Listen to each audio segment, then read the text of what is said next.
Assalamualaikum, what's good? It's your boy Brother Big. Kita kembali dengan episod terbaru Otak Lelaki, menyelami dasar otak seorang lelaki, di mana kita nak korek, kita nak dive, kita nak cannonball macam dalam swimming pool tu. Kita punya guest pada kali ini, penyanyi, doktor and a personal friend.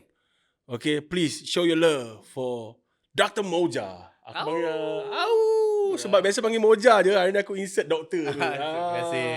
Brother, sihat brother? Sihat, Alhamdulillah. Thank you for being here. Thank you for having me. Yes, doc. Everything okay doc Alhamdulillah, all good, all good. Yes. Seeing you lagi lah, jadi happy. Nampak? Dia punya keberadaan masing-masing tu menggembirakan masing-masing. Because selalu jumpa kat gig je. Betul loh. So this time around kan, aku rasa aku boleh lagi borak like maybe on a personal note ke apa. Betul, kan. kalau kat gig je. Dia sama dia perform atau dia volunteer first aid. Itu je. Sebab sekarang aku nak lagi dive in dalam hidup dia sebagai doktor yang perhaps this is not the office of a doctor, but boleh lagi kita nak dive in. Boleh. Alright, boleh. so Moja, you're a singing doctor. Okay. Moja Husni from Late Night Frequency. Okay, tell me more. Moja LNF dengan Dr. Moja ni. Can you tell me more about these two people lagi sikit? Dah jadi macam multiple personality lah. Tak lah juga. It's a good thing. It's a good thing. It's like two worlds lah. So best lah. So I myself is a humble guy from Shah Alam dulu. I studied medicine in Ireland and Penang. But from study dulu aku suka main music. So aku buat dua-dua. Aku decide, memang dari dulu aku decide aku nak jadi doktor dan aku nak main music. Alhamdulillah. Dah lama lah. Dah lama, itu dalam plan sebenarnya. Wow. So I'm a composer, I'm a producer, lyricist, singer, and then main instrument biasa-biasa je lah. And aku dulu kerja dekat Hospital Sedang for few years. Last kali dekat Jabatan Psychiatry. And then right now aku banyak buat locum dekat private clinic lah. Wow. So I also bands. Dulu I played with Mona Lisa, Shuna. Right now memang boleh kata the only one lah. I'm very active with Late Night Frequency. Nampak tak? When you in that scene at a certain time kan, nama yang disebut semua tu aku kenal. Cuma somehow, aku apologize, aku tak pernah tahu itu kau Moja dengan diorang. That's interesting fact. Sebab lagi bagus. You ke? Sebab kau fokus music lah. Yeah. So maknanya now as the frontman of LNF, Yes. better lah kita recognize kat situ kan. Yeah, dia punya tu dah trademark. Guys, another fun fact that got me attracted to LNF is the glasses dia pakai. Yang neon tu. Terus aku cakap, siapa dah mamat ni dengan neon semua macam, ui. That was my first reaction macam, ui. Sorry, hari ni aku tak bawa. Tak apa. Sebab dia rosak. Alamak. Hantar repair. Otak lelaki boleh tolong repair tak? Production tolong repair. Cantik Sebab benda tu aku terus macam, ui, dia nampak ke masa dia perform? All those things that go through my mind kan. Dia nampak ke kan? But dengan kau punya jacket and everything kan, Yes. aku at that particular moment was, to me, was first impression was the image wise lah. Image wise lah. And then as I got into depth of the musician, aku, dan kebetulan bila aku tengok line up kau, aku dah kenal Miro sebelum aku tahu dia dalam LNF. Dulu selalu jamming kat studio dia jaga. I see. Bila aku tengok, main band pula Mamat ni. So okay, let's dive in back to Dr. Moja. Kita dah keluar topik sebab kalau shock sangat. Okay. Banyak benda nak timbang. How different are you? Moja Doctor from Moja LNF. Man, that's a good question, right? Yes. Especially on stage lain lah. I would say. Kalau dekat klinik pun lain, tapi ada aku punya kesantaian tu sama lah. Kau ada tak dekat kau punya patients? Pernah tak? Pernah. Kalau kat hospital dulu kacau orang ada kat pun. Kita waktu on call malam kacau patient. Sebenarnya nak kena kejut. Dan aku baik lah dengan patient tu. Kalau patients daripada gig, pernah tak? Ada eh? musicians pun ada tu. Oh, so dia orang macam instantly macam ke macam mana? Ya tu. Oh. Best. Ada kat klinik pun kadang datang, ada yang even pernah dengar LNF, aku tak pernah jumpa pun kan. Oh, that's nice, Dia bro. recognize. That's It's a really good feeling Yeah, man. Happy Fulfilling ah. And diorang pun happy dapat aku treat diorang. Diorang rasa best lah daripada normal experience jumpa doktor kan. But then long story short, not much a difference jugalah. But two separate worlds lah. The two mojas. Okay, contohnya macam kat hospital dulu waktu aku tolong operation theatre kan. Waktu kat dalam OT, aku suka jadi yang jaga lagu. Aku dia orang hire aku, okay, Dr. Muja tolong pilihkan lagu. So aku bawa vibe indie dekat dalam operation theatre. Kalau dekat cuma on stage, memang aku rasa on stage kalau perform memang itu je the only time aku pun tak tahu aku jadi apa. Tapi memang moja on stage lah. Aku suka lah benda tu.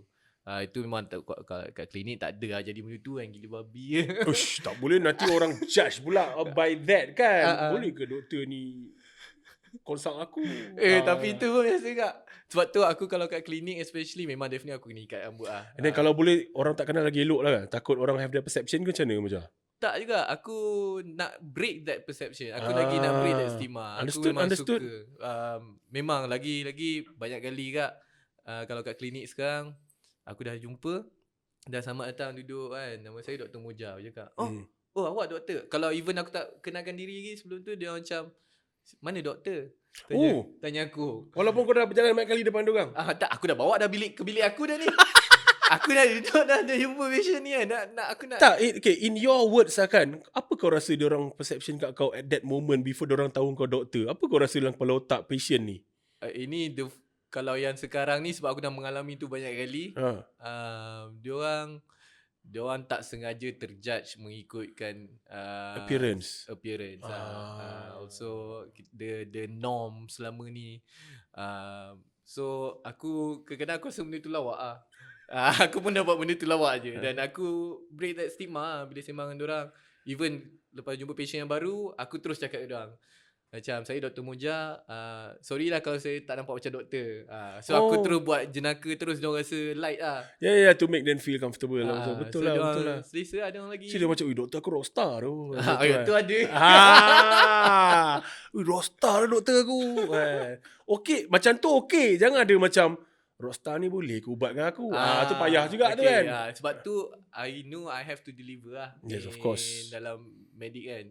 So semua benda, kalau yang part santai, part professional, kita professional lah. That's good. Aku rasa aku boleh click macam tu je lah, bila aku terus in mood yang kena macam tu dan kena macam ni. Also, I guess it's safe to say that Moja dalam Late Night Frequency is your alter ego. Boleh kata kan? Ke kau tak lari sangat jauh sebenarnya Moja doktor dengan LNF ni sebenarnya sikit je tweak dia. Sikit je kot tweak dia. So bukan alter ego lah. Sebenarnya Alter kau ego boleh dah control lain lah kan. sebab alter ego kau memang kau yang werewolf sepatutnya. Betul. Kau bunyi je au tapi kau tak werewolf. Sebab kalau alter ego kau yang pakai suit tu. Betul. Dulu mula aku pakai suit. Kalau nak kata cerita dia. Tapi sebab kalau kau tengok, kalau kau dengar baca lirik Late Night Frequency, kebanyakan dia semua memang aku masukkan unsur-unsur medik kat dalam tu. Memang very halus lah dalam layer. Kena baca balik ni guys. Nak kena tengok the medical terms dalam tu. Dia tak direct lah. Faham. Especially dalam dunia psychiatry memang halus-halus lah kan. So ada halus ada kait dia lah kat situ. Dia lagi lah, kalau orang kalau tak kenal aku lagi suka. Kalau tak kenal aku, kenal Late Night Frequency and they enjoy it how they want it to be. On the surface level boleh, and kalau they on dig deeper, they'll find more stuff in there yang berisi lah. I mean if a person can like dig really into that, because tak semua orang cara the style of them reading a lyric ke apa or memahami tu sampai a certain level. Because kat situ pun kadang-kadang tak boleh nak judge tau, because some Tapi people tak salah pun. because some people will judge. Memang. Kau tak faham apa maksud Moja ni. Kau tak cukup deep nak faham ke apa Tapi semua. masalah ada juga orang yang terbalik. Dia macam Moja asyik nak party je lah lirik dia ni. Nak party nak setakat ni je lirik dia. So tak apa, it's up to you kalau kau rasa macam tu. Tapi also at the same time ada peluang juga untuk kau dig deeper. Bukan aku punya penulisan je, aku rasa semua orang punya. Betul. You find what you want to see. And what you make out of it lah kan. Betul. And okay, before we end this segment kan, one straight to your face question, how important is music to you? Oh man, music save my life. You care to elaborate? Apa Aku pernah stuck dalam kehidupan aku. Pergi kiri tak boleh, pergi kanan, pergi kerja kat hospital pun buat benda sama, jam, rasa kat rumah macam ni tak boleh juga. Pada waktu itu pun pernah aku dengar muzik pun aku marah muzik kan. Tapi sebenarnya Tuhan dah buat cantik lah. Dia ada time dia kan. And then aku rasa bila time dia tiba, aku lala yang betul-betul aku my real escapism yang betul-betul my music yang ikhlas. Bukan yang aku rasa orang suka, aku rasa aku nak. Memang muzik yang datang dari Tuhan lah kan. And bila masa aku dengan muzik tu, it really heal me lah. Heal my soul. Aku rasa soul aku memang sangat kuat dengan muzik lah. Aku gali-gali salah-silah keluarga aku, tak ada pun orang-orang yang berseni yang betul-betul muzik ke apa kan. Maybe that's truly a gift lah, in my opinion. Tapi mungkin ada lah, dia atuk nenek moyang aku ada yang mungkin berseni dengan cara diorang. Diorang bagi ceramah ke dalam seni, ada yang tulis khutbah kan. Jauh. So dan keluarga terdekat aku tak ramai yang support. So aku rasa macam conflicted. But bila dah lari, dah cuba apa semua, lalas balik, muzik ni ini laju aku rasa. Tak, from apa yang kau baru cakap tadi, kau just do what makes you happy lah. Betul. And perhaps kalau ikut for the family tree, skip a generation. Tak tahu, maybe generations before you pun maybe had the time of their lives performing ke apa, kita tak tahu kan. Unless you dig deep, go to your parents ke grandparents ke, my moyang dulu macam mana. Aku dah tanya. Nampak teringin kan. Kita nak dig lagi dalam. Termasuklah when you mention the rough patch in your life too. Alright, so we still be here with Dr. Moja and Otak Lelaki. Kita nak diving, kita nak cannonball into otak seorang doktor, a singing doctor. We'll be back with the next segment, Otak Lelaki. See you guys in a bit. Kembali kita dalam Otak Lelaki, menyelami dasar otak seorang lelaki. Masih lagi bersama Dr. Moja, the singing doctor. Dia dah ada siapa-siapa datang tak? Aku ingatkan dia panggil ada yang menyaut. Cuba suruh. Malam ni aura cuba seru. Jagi dia sampai dengan saxophone. Dia sampai dengan saxophone Jagi. Alright, Moja. Yeah. Like I said tadi, kita nak touch a bit of the rough patch in your life. Boleh. Okay. But perhaps kita boleh mulakan lihat that we know that Moja is a doctor and also someone yang sangat peduli dan peka dengan mental health. Okay. My question to you is, how important is mental health to you?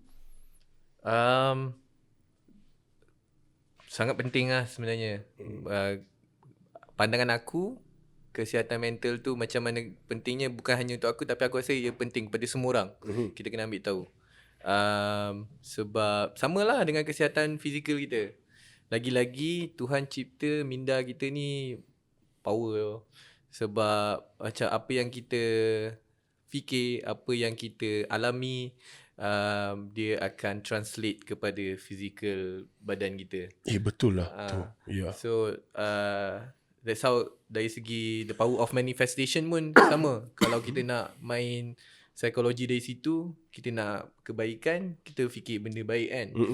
It will show. Tapi ni yang kita tak fikir dan memang scientifically proven adalah apa yang berlaku dalam otak kita, dia akan dizahirkan secara fizikal. So for us to live a healthy life, definitely kita kena ada mental state yang elok lah. Untuk aku sendiri,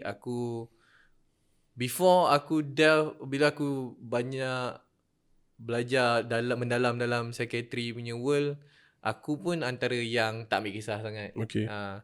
Dan apa belajar daripada orang, apa yang pengalaman mengajar, benda tu aku rasa memang sangat penting untuk, sebab sekarang ni pun aku pun ada keluarga yang aku kena jaga, kan. So nak jaga orang, kita kena pastikan diri kita ni dalam keadaan yang terbaik Apa yang trigger kau untuk, like, how you say that, what triggered you about mental health itself, and what triggered you untuk mendalami pasal mental health? First waktu aku study dulu, kita waktu study medik, kita kena study semua department, semua subjek kan. And aku antaranya aku suka tulang, ortopedik, surgical dan psychiatry. Aku dalam psychiatry, best gila benda ni. Waktu study tak jumpa patient sangat lagi apa semua. Bila aku dalam jabatan psychiatry, setiap hari jumpa patient lain-lain. Waktu on call, setiap kali mesti ada at least satu kes percubaan bunuh diri. So itu kalau satu, kalau banyak dalam satu on call tu, and having to the opportunity, memang Tuhan temukan aku jumpa orang-orang ni, tengok macam mana diorang lalui apa yang diorang, setiap orang ada kisah masing-masing.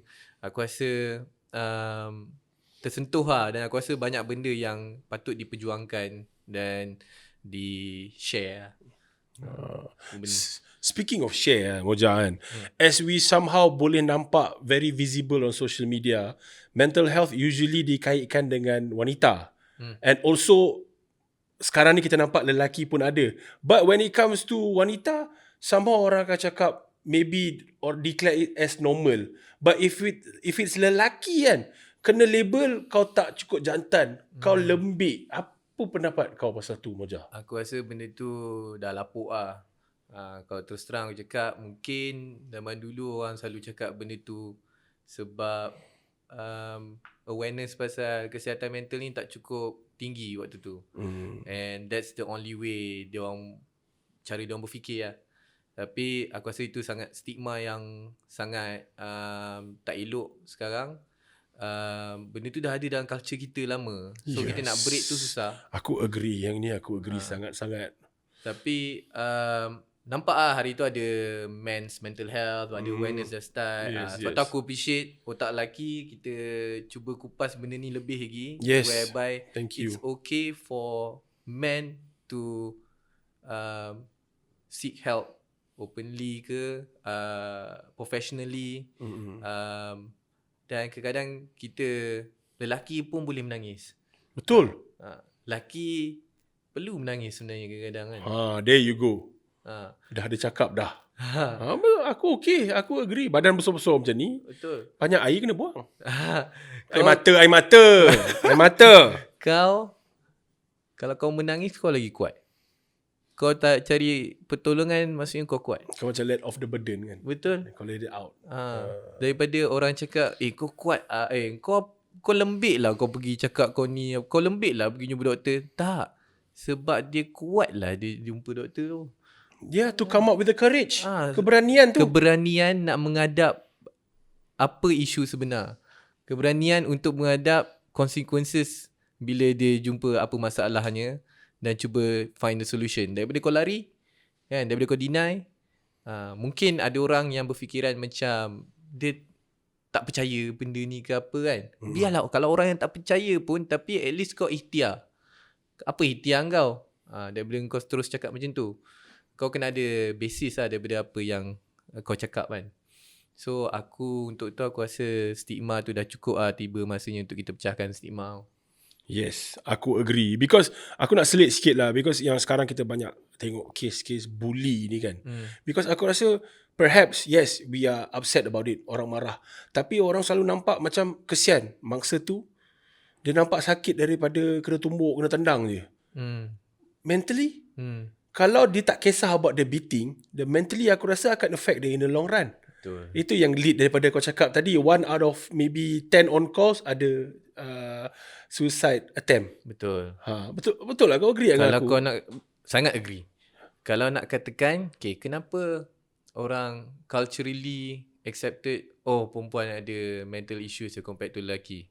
Kalau ikut statistik pun, bilangan memang menunjukkan perempuan lagi ramai sikit.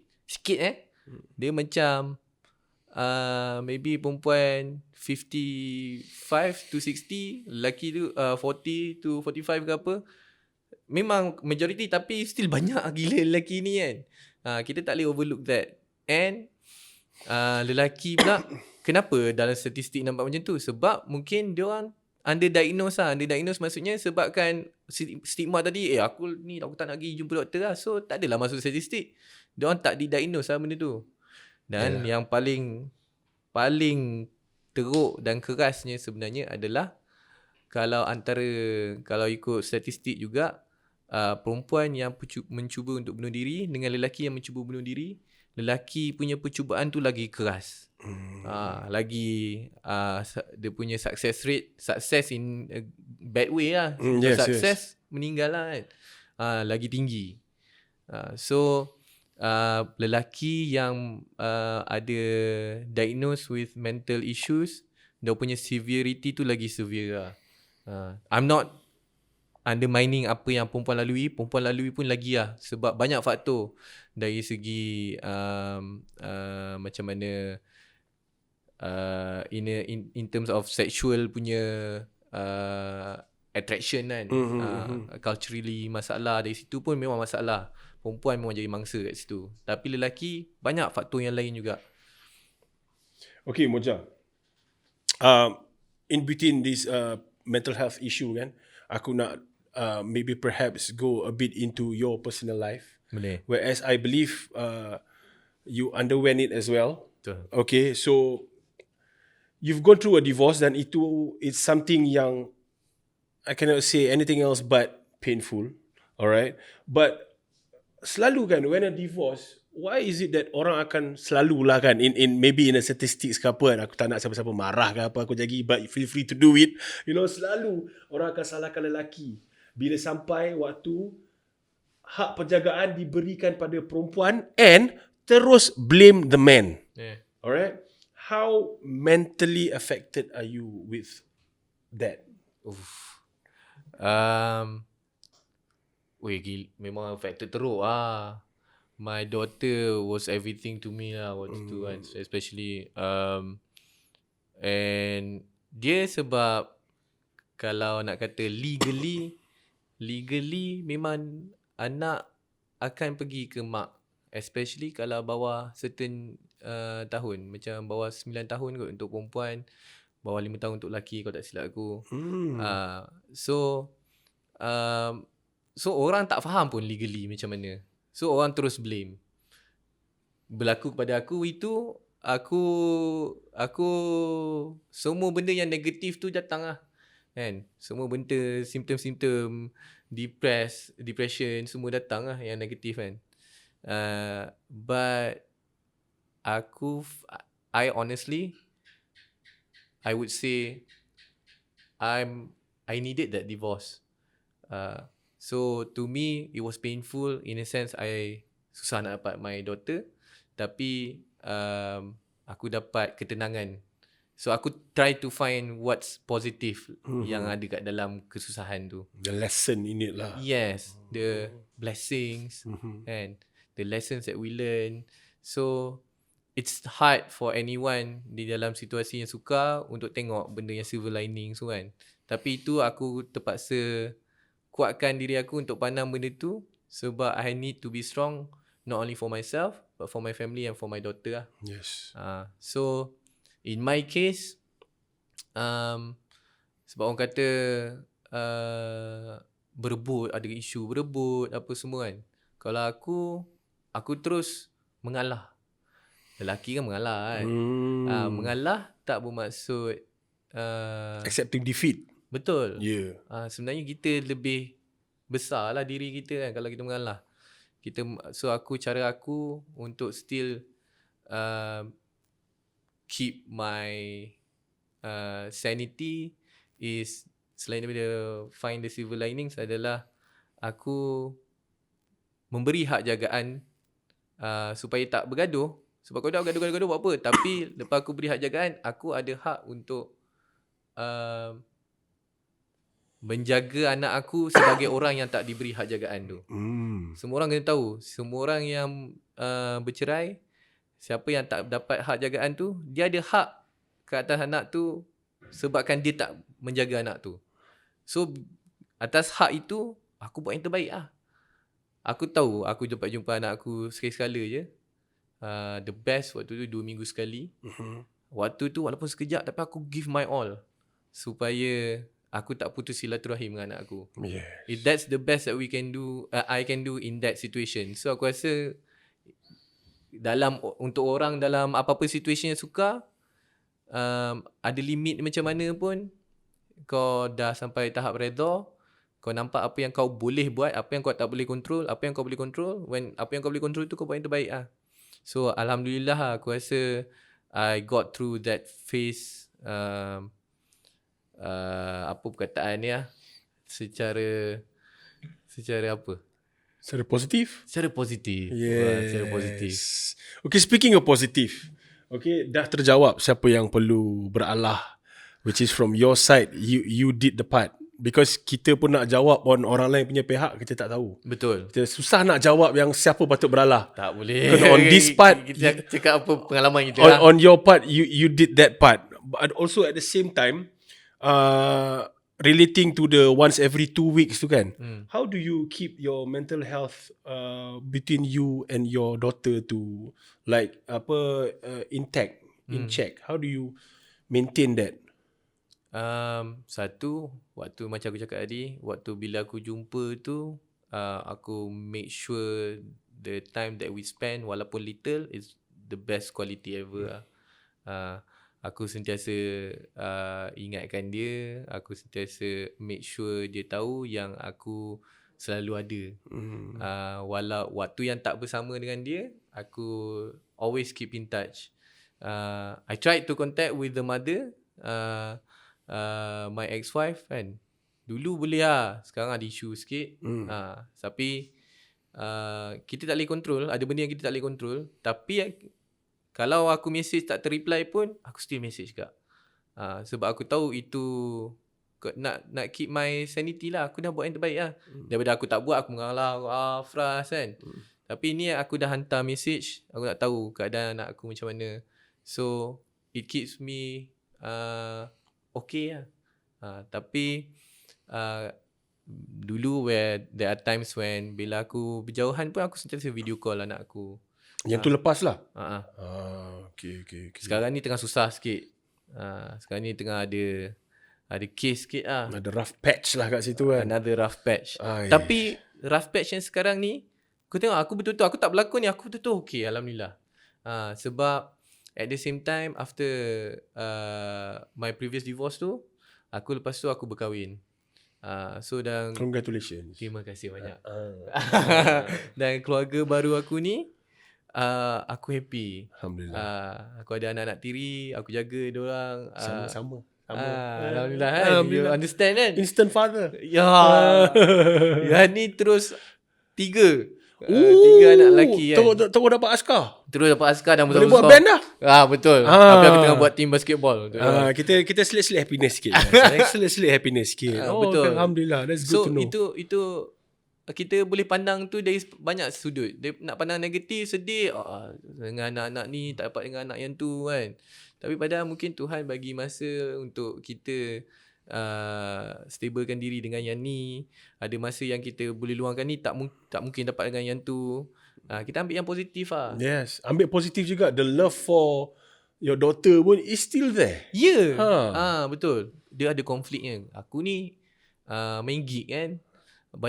Banyak kalau orang kata kasarnya, huha, monja banyak huha kat sini, lupa anak apa kan. Itu kata-kata ayat-ayat from a parent's point of view lah. Huha ni dah tua sikit pada kita kot ayat-ayat tu.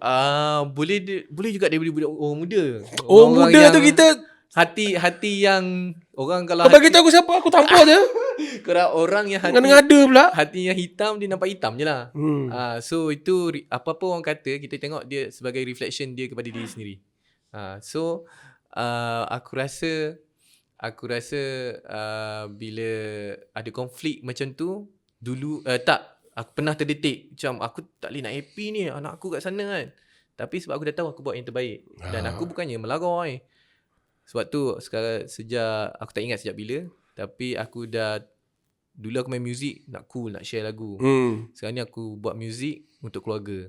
Aku tahu aku mati pun royalty semua lagu yang aku dah cipta ni untuk keluarga aku, untuk anak aku, untuk apa semua. That's deep, man. So dia tak adalah rasa macam yang orang nak kata-kata apa semua tak tembus pun. Sebab terima kasih lah kau cakap tu, reflection for you, but for me aku dah strong lah. Okay, Moja. Music for your family. Wow. Tu banyak cakap tu. It's not just escapism lah tu. Tu purpose. Betul, purpose. Itu purpose. Wow.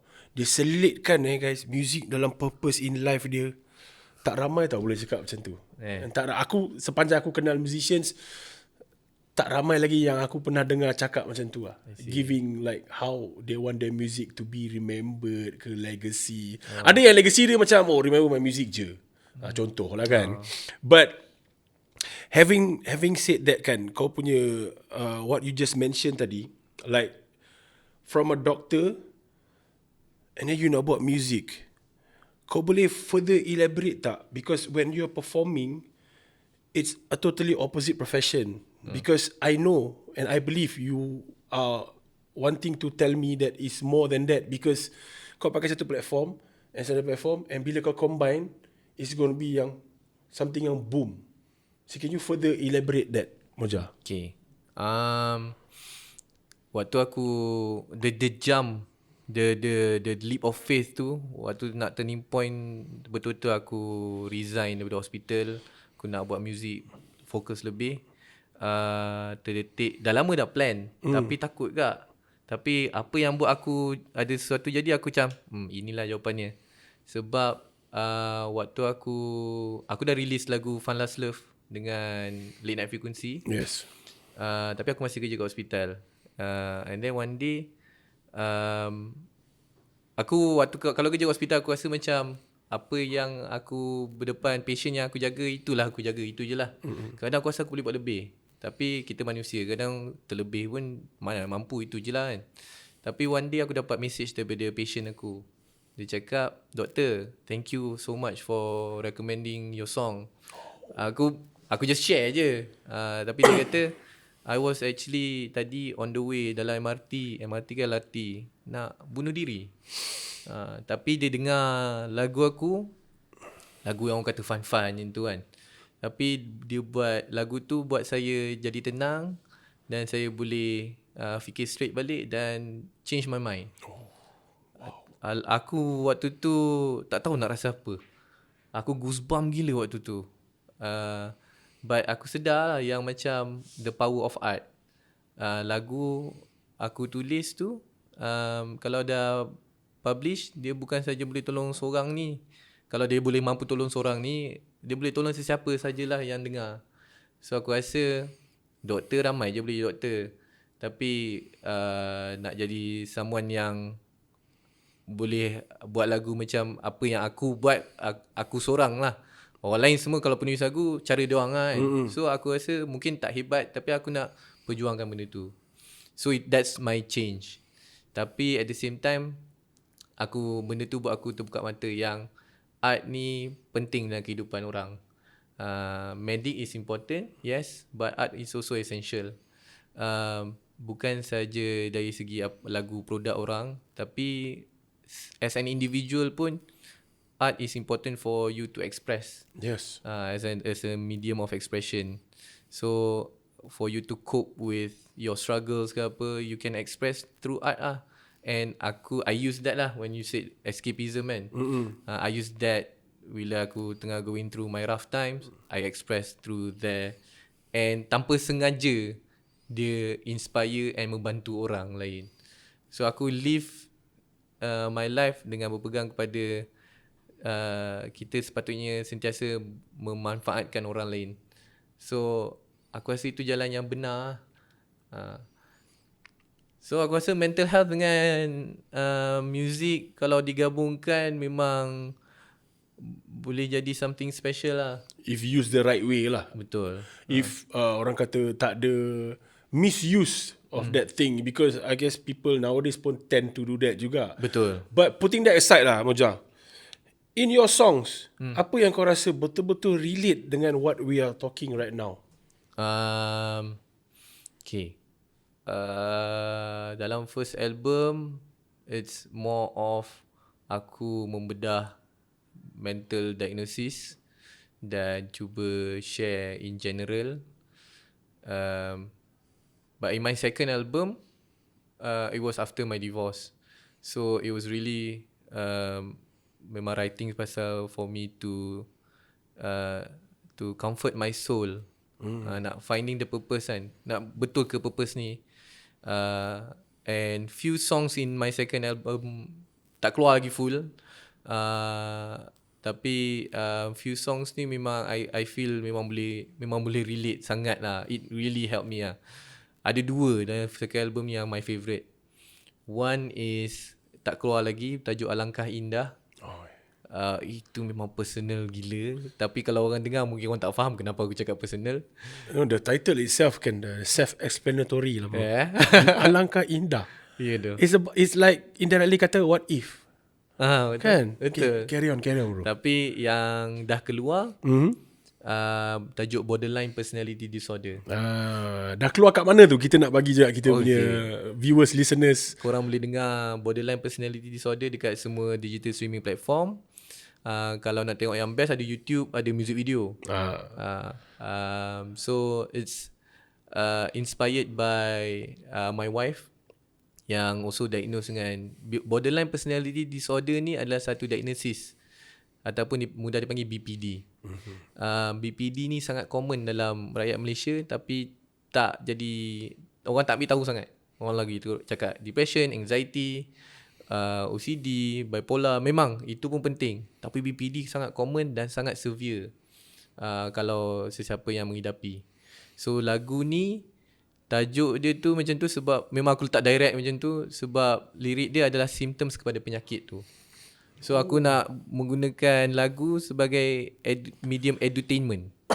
Orang instead of nak panjang baca berjela-jela, tanya ChatGPT yang benda ni apa semua, orang boleh secara santai kau enjoy je lagu tu dan kau faham. Dan kalau kau rasa relatable kepada lagu tu, go seek professional help.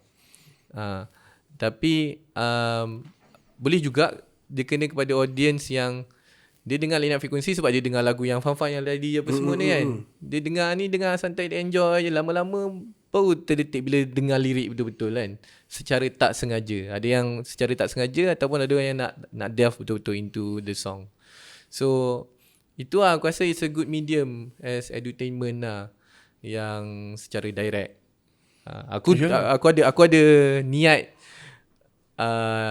tak tahu lah kita manifest kan bila kita sembang kan? Idea-idea harapan aku satu hari nanti aku boleh buat satu album yang semua lagu dia semua tajuk penyakit mental. Tapi semua ada yang rap, ada yang reggae, ada ni semua. Dia macam sorry kau macam baca kepala otak aku. Aku baru nak tanya, tak nak try lagu metal ke? Boleh selit ni.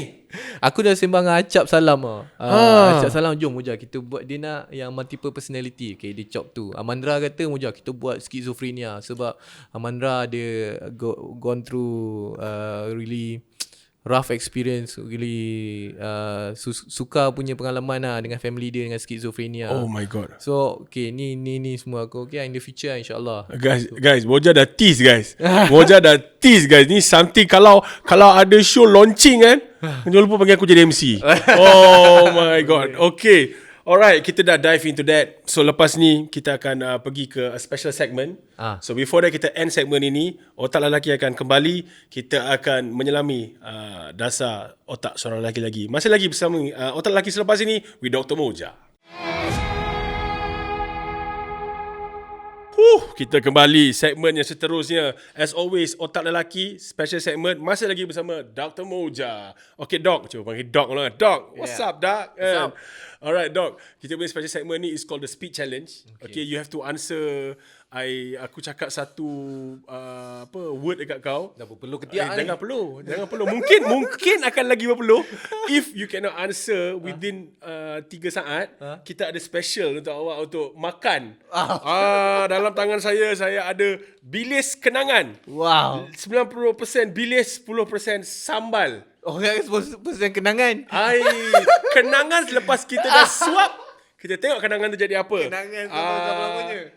So Moja, this is for you. Boleh buka. Tapi kita ada dua. But for today, kita ada flavor asli lah untuk kau. Alright. Unfortunately, flavor berapi sold out. Wah, laku Bukan laku keras, laku pedas. Laku pedas. Okay. So, Aku buka terus ke? boleh buka, ambil bau, tengok dulu kan. Bak kata Piramli ni namakan family planning. Okay. Original. So kita dah boleh Asal kau kena family planning? Piramli kan ambil bau saja. Ini dinamakan family planning. Tak ramai faham reference tu, tapi kita teruskan. Okay, dengan the first word from the speed challenge. Dia nak try terus Tak, ready. ingat kan dia dah pusing sana macam nak makan terus lah kan. Okay, first word Moja. Okay. Mata. Kena makan. Makan Moja. Caught off guard tu jadi. Tapi aku sambil tu aku boleh cakap apa yang aku nak sampaikan dah. Tak apa, sampaikan sambil makan. Tak, yang ni apa ni? Ada tempe. Oh, tempe. Tu dia surprise dalam tu ada tempe. Dia tulis 90 bilis dengan sambal lah, tempe tak cakap. Itu sambalnya. Tak pedas. Aku cakap berapi sold out. Oh ni lah sambal dia. Ada. Tu nak makan sambal. Dia mungkin sambal dia datang dia lewat sikit kick dia. Dia SMR. Mata cepat sambil makan. Mata. Mata on apa? Aku terfikir ni. Is the beholder apa tu? Oh, Eye of the Beholder. Bukan. Apa tu? Love is on the eye of the beholder. Bukan more than meets the eye, bukan Bukan. Okay. Are we ready to go to the next one? Boleh. Sebab aku tahu kau macam nak kunyah lagi je. Betul, sedap. So, mungkin sebab dia asli je tak pedas tapi sedap. Kan, best serve with fried rice sebenarnya. Cuma I see. aku minta maaf lah tak ada nasi goreng kali ni.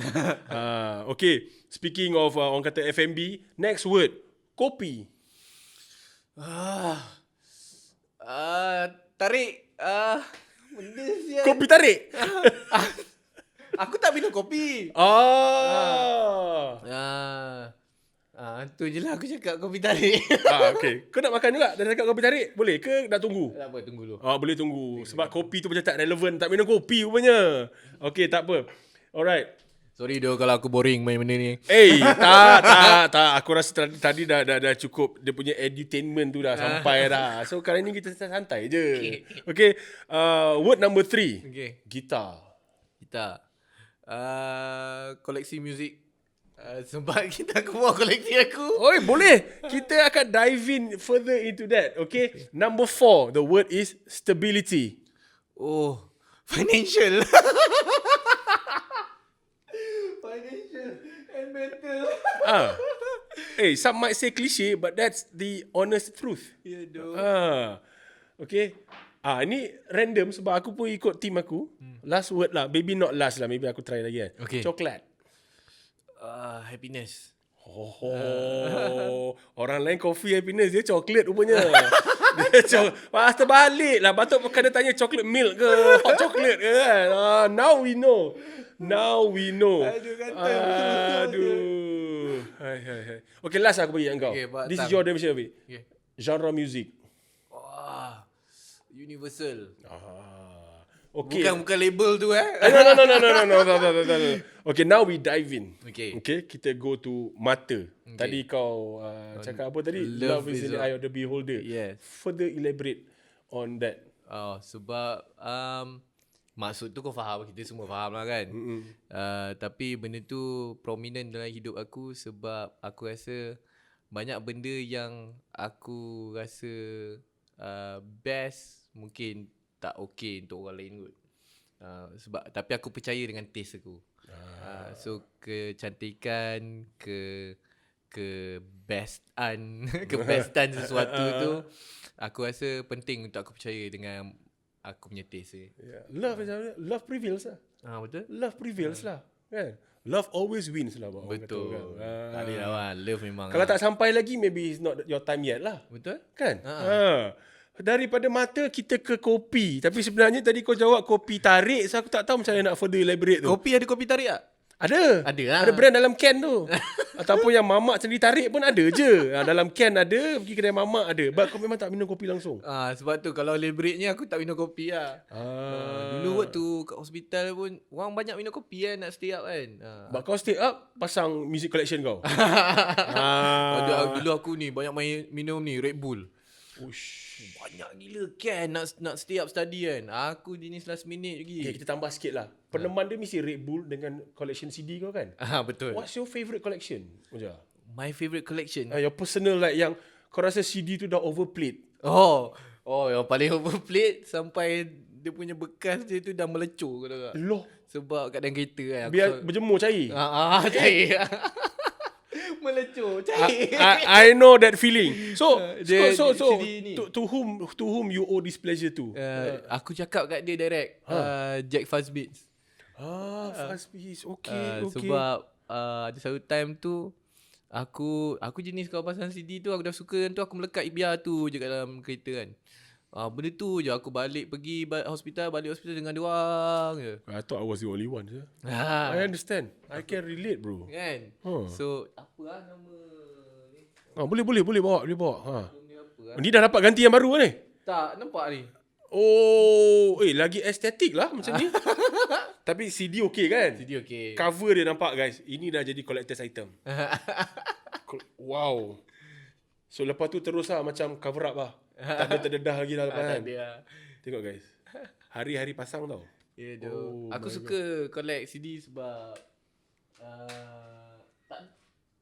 aku tak jarang dengar agak sebenarnya. Tapi ni memang just support je lah budak-budak lokal kan. Yes. Always good bro. Ini ada hashtag support local. Okay, next one. Jap. Walaupun yang lain tak lebih tiga sangat, aku boleh makan kan? Makan lah. Okay. Aku tengok dia punya dah suka sangat tu. Tak apa. Tak. Apa bilis kenangan? Bilis kenangan. Kau dah terkenang kan? Ya. Ini macam boleh hari-hari tapi jangan biar melecur dalam kereta. Tu je. Okay, sambil makan tu, next one. Moja, gitar. Dia buka ASMR dia juga. Gitar. Tadi kau explain apa? Collection music aku lah. Sebab aku bawa kan. So, apa nak further elaborate I mean like, okay, besides all of your collection like kan, obviously guitar is part of the band, it's part of the music. Okay, kalau kau rasa macam tadi kau dah explain lah contoh lah kan, can you further elaborate on your specific genre that you rasa memang kau punya go to? Tak ada tu. Macam Tak tadi ada, kita genre universal kan. Memang aku layan semua benda lah. Tapi sorry aku baru ingat, gitar adalah tak boleh lari lah. Aku rasa memang instrumen yang paling dekat dengan aku lah. Dan aku pun dah sampai dah suka sangat main elektronik kan. Tapi macam second album ni aku balik kepada gitar. Buat melody daripada gitar. Tak boleh lari lah sebab first instrumen aku belajar gitar. And aku rasa gitar ni bagi dia ada soul lah kalau kau main. Oh yes. Lain orang, lain definition. Betul. Yan. Walaupun aku main gitar simple je. Tapi apa yang keluar daripada gitar tu dia lagi AI tak boleh buat lah. Itu kalau boleh buat dah scary sangat lah. Dah scary sangat dah. Lepas ni orang tengok show semua tekan play je. Kita bayar tiket, ada player depan tekan play. Tengok pakai Google kau. Tengok macam tu kan. So moving on next tadi. Kau punya definition of stability. Stability dia. Aku fikir terus financial kan. Sebab aku rasa antara goal, tak adalah main goal tapi kan best kalau dapat financial freedom kan. Yes. Supaya kita boleh tenang lah lebih kan. Tapi at the same time kalau nak duk fokus kepada yang kita susah nak dapat, life dah happen lah kan. So aku rasa baik kita bersederhana, dapat stable semua dah cukup dah, asalkan kita rasa fulfill dan content. Yes. Dia tak minta tenang 100% pun. But tenang yang apa orang kata content lah. Content, tenang tu yang content. So stable tu itu lah. Macam kita macam my wife and I selalu macam cakap kalau bilik tidur kita orang tu nampak kemas, So dia melambangkan apa kita punya mental state lah. So, kita dah tengah stable lah tu. That makes sense, man. That makes sense. Serious. That makes sense. Aku kalau bangun pagi, sayang jangan lupa lipat cadar tu. Okay, yang. You know, because at the same time for me personally, kau belajar tau. Kau learn off each other. Memang of course lah. kau Itulah learn off each gift other. Tuhan bagi. Kan? Sebab nanti kan, okay, awal-awal aku terang lah ni, aku buka kat sini awal aku. You memang suka tinggal baju atas lantai terbawa perangai bujang. Tak, kau boleh counter. Bukan sebab Kau counter apa? sebab itu tak cukup kotor untuk buang. Tapi tak cukup bersih untuk masuk almari. Allahu Akbar. Aku kalau cakap tu macam tidur luar, dia kata. Tidur luar. Okay. Tadi apa tadi pergi? Yang ni. Apa? Happiness kau, coklat. Dia coklat, aku cakap happiness. Yelah, kau punya happiness lah. Dia sebenarnya bukan aku punya happiness. Habis tu? Aku sebut happiness sebab itu keluar kepala aku. Tapi sebab bagi aku sorry, don't nerd sikit. Tapi scientifically orang cakap coklat tu mudah merangsangkan orang punya happiness hormone. Personally untuk kau? Apa? Coklat? Aku KK lah coklat. Kiki lah. Kecuali Ferrero Rocher. Kalau ada Ferrero Rocher, sorry aku suka gila tu. Sekali dia cakap terus tinggi dia punya level. Ferrero Rocher. Teringat iklan dia kan? Teliti je dia buat. Konon nampak fine dining coklat tu. Tapi tak pun. Okay, ada dua lah. Ferrero Rocher tapi dah jarang gila aku beli. Lagi satu coki-coki. Coki enak sekali. Sambung. Alah. Tak ingat. Okay, tapi dia punya tu kan? Yeah. Apa tarik? Oh my god, coki. Okay. Aku jarang minum kopi, jarang makan coklat. Aku makan sambal krosek ke, sambal ciptaan aku. Oh, sambal apa? Sambal ciptaan ayah aku. Oh, sambal apa? Sambal krosek. Apa tu? Jarang kan. Kau tunggu nanti aku keluar produk satu hari nanti. Cantik. Sambal krosek. Cantik. Daging rasakan sambal tu boleh merangsangkan minda kita. Kita tenang. Tenang setenang-tenangnya. Sambal krosek. Krosek apa? Krosek. Sebab kita aku daripada orang Jawa tau. Aku orang Jawa. So itu katanya daripada orang Jawa lah buat tu. Simple lah. Tapi aku makan tu. Itu aku punya makanan happiness. Okay, I like that. Okay, kita before we end, tadi aku add on apa? Genre. Genre. Macam what? Universal. Betul. But aku nak further elaborate. Do you have a specific genre when it comes to you nak kau punya writing process? Okay. Kau punya go-to? Especially late night frequency lah. Late night frequency kalau utama aku selalu share benda ni. Yang aku dulu suka main game FIFA. Kita pernah sembang ke benda ni? Tak kan? Tak pernah, but I know it will be interesting because aku kalau ikut sejarah-sejarah game ni, soundtrack dia best-best. Aku suka gila. Aku pernah main FIFA 98. Tapi sebenarnya yang Cabang Wamba? tak ingat lah. I get knocked down. Lagu tu ke?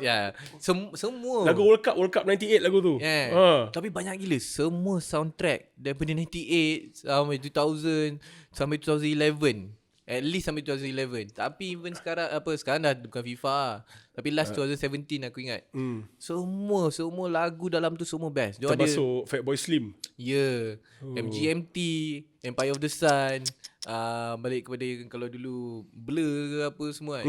So walaupun kita bukan hidup dalam era tu, tapi FIFA berjaya buat kita macam hidup dalam dunia baru lah. Bukan era tu, dunia baru yang semua era tu bergabung. So dia ada FIFA vibe dia. Dulu aku buat late night frequency, aku cita-cita aku adalah nak lagu late night frequency masuk dalam FIFA. Oh lama kalau sampai tu. Kalau sampai tu aku retired music. Aku rasa aku tak jadi nak pilih team.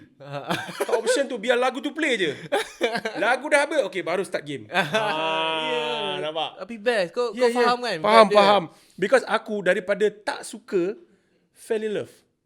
Lagu-lagu Blur, lagu-lagu yang macam, because kan bila kau dengar kat luar, aku akan cakap apa tau? Ni lagu FIFA. Lagu FIFA. Yes, tapi bila baca kat bawah baru tahu nama artis. That's how I discovered songs. One of the platform. Aku harap orang dengar late night frequency orang cakap, ni lagu FIFA kan. Aku nak sebab aku nak masuk FIFA. Tapi FIFA pun dah tukar nama lah. Tak apa, dia tukar nama, tapi Malaysia sekarang dah ada office EA Sports. Ada. Ui, boleh pitch lah. Boleh pitch dog. Alamak, boleh pitch. Cakap pasal pitch, maybe there's another episode kita ada vlog kita pergi pitching ke apa ke. Boleh? Boleh kan? On. So this Kita has sesi terjah. this has been Dr. Moja, guys, the singing doctor. Thank you very much. Thank you so much for for being on having the show. Thank you Yes. very much for being very open with us. Yes, thank okay, you. it has been another interesting episode of Otak Lelaki di mana kita menyelami dasar otak seorang lelaki. Wow. Ini dah lebih daripada cannonball dah. Kita panggil berdegit-degit 10 orang besar aku cannonball keluar semua inti. So that's the end of this segment, this particular episode. Shout outs to Dr. Moja once again. Thank you. Very much. Otak Lelaki, check us out, subscribe YouTube and all our socials. This has been Brother Big, Otak Lelaki. We see you guys at the next episode. Assalamualaikum. Peace.